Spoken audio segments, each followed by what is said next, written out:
¿Qué es la fuerza? Imagina a un jugador patear un balón de fútbol. La pelota se eleva a 10 metros de altura. Después de 5 segundos, cae al suelo y rebota decenas de metros lejos de donde fue lanzada. ¿Qué fuerzas se involucraron durante el proceso del balón? La del jugador, por supuesto. Pero, ¿fue la única? ¿Qué es lo que hizo caer y detener al balón? Y en cualquier caso, ¿es posible medirlo y describirlo? En física, la fuerza es cualquier interacción capaz de modificar el estado de movimiento o de reposo de un cuerpo, o incluso deformarlo. Para medirla, se usan los newtons.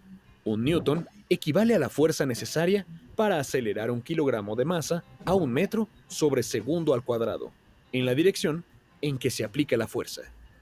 En nuestro ejemplo del balón, este requirió que hubiera un contacto entre dos cuerpos. A este tipo de interacción se le denomina de contacto o mecánicas. Este tipo de fuerza también aparece en la fricción, que hace que el balón que rueda sobre el pasto se detenga. Sin embargo, también existen aquellas fuerzas que interactúan a distancia, es decir, sin que haya un contacto físico entre los cuerpos. Por ejemplo, cuando dejas caer un objeto al suelo, atraído por la fuerza de gravedad de la Tierra, o la fuerza electromagnética, que ocurre gracias a las cargas eléctricas de los cuerpos. Una manifestación de este tipo de fuerza la puedes observar en la estática que se produce al frotar un globo con una franela, atrayendo a otros objetos. O en el caso de los imanes, cuyos polos positivo y negativo producen una fuerza de atracción o repulsión hacia otros imanes o metales. A simple vista, parece sencillo comprender estos fenómenos. Sin embargo, describir y estudiar las fuerzas requiere un método matemático para poder cuantificarlas adecuadamente. Las fuerzas pueden definirse por su magnitud, cantidad de fuerza que se aplica y la dirección hacia donde se aplica, por lo que la fuerza se considera una magnitud vectorial. Los vectores son segmentos de una recta entre dos puntos, que indican magnitud, dirección y sentido, y cuyos elementos son un punto de origen, desde el cual actúa la fuerza, una longitud del segmento, llamado módulo o magnitud, una dirección que indique el ángulo de inclinación sobre el cual actúa una fuerza cuando se representa en un diagrama o plano cartesiano, y el sentido hacia donde va a actuar la fuerza, dada en newtons. De esta manera, dos vectores nos ayudan a interpretar las fuerzas que están actuando sobre el balón, y así conocer la trayectoria que seguirá en cada instante. En la naturaleza, los cuerpos no están sometidos a una sola fuerza, sino a un conjunto de fuerzas que actúan sobre el mismo objeto. A la suma vectorial de diversas fuerzas se le denomina fuerza resultante. En el caso de una suma vectorial de fuerzas sobre un cuerpo con la misma dirección, se le llama fuerza colineal. En este ejemplo, a una fuerza, F1, de magnitud 5, se le suma otra fuerza, F2, de magnitud 2. Ya que ambas tienen la misma dirección, se pueden sumar, por lo que se tiene una fuerza resultante de magnitud 7. Sin embargo, cuando las fuerzas actúan en diferente dirección, es recomendable emplear un método gráfico para calcular la fuerza restante. Para encontrar la fuerza por el método del polígono, primero debemos emplear una escala, para después representarla en un plano cartesiano.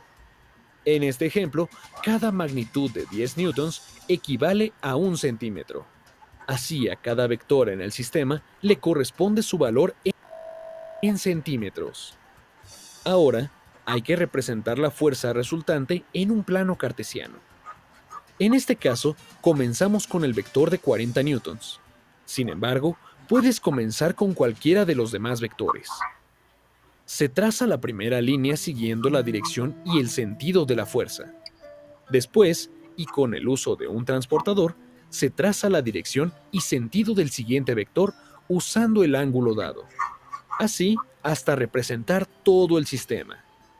Se traza la fuerza resultante que va desde el origen del primer vector representado hasta el final del último, y medimos la magnitud de este vector. Comparamos el valor con la escala, que en este caso nos da un valor de 95 newtons. Y finalmente, Medimos el ángulo para obtener la dirección y el sentido del vector resultante. En este otro ejemplo, se aplicará el método del paralelogramo. Este solo es útil para sumar dos vectores a la vez. Aquí, cada vector posee el mismo origen y ambos forman los lados adyacentes de un paralelogramo. De ahí su nombre. Con estos lados completamos el resto de la figura. Tal como con el método del polígono, al trazar la línea que atraviesa el paralelogramo de un extremo a otro, se puede obtener la magnitud y sentido del vector resultante. Y al medir el ángulo, conocer su dirección. Hasta ahora hemos visto cómo se representan los cuerpos con una fuerza resultante diferente de cero. Pero, ¿qué sucede con aquellos que están en reposo o sin aparente movimiento? ¿Están sometidos a alguna fuerza? A pesar de lo que se podría observar, la respuesta es sí. En este caso, se dice que las fuerzas están en equilibrio, pues la suma resultante de las fuerzas que actúan sobre el objeto es igual a cero. Para representarlo, se emplea un diagrama de fuerzas. En este ejemplo, las fuerzas que actúan sobre el libro son el peso del objeto atraído por la gravedad de la Tierra y la fuerza que ejerce la superficie que sostiene al objeto, que es igual en magnitud y dirección, pero en sentido contrario, lo que se conoce como fuerza normal. Como puedes observar, el libro se mantiene en reposo, por lo que las fuerzas están en equilibrio. Sin embargo, ten en cuenta que el equilibrio no solo se da en cuerpos en reposo. En este caso, donde un objeto se mueve en línea recta y mantiene a una velocidad constante, también existe un equilibrio.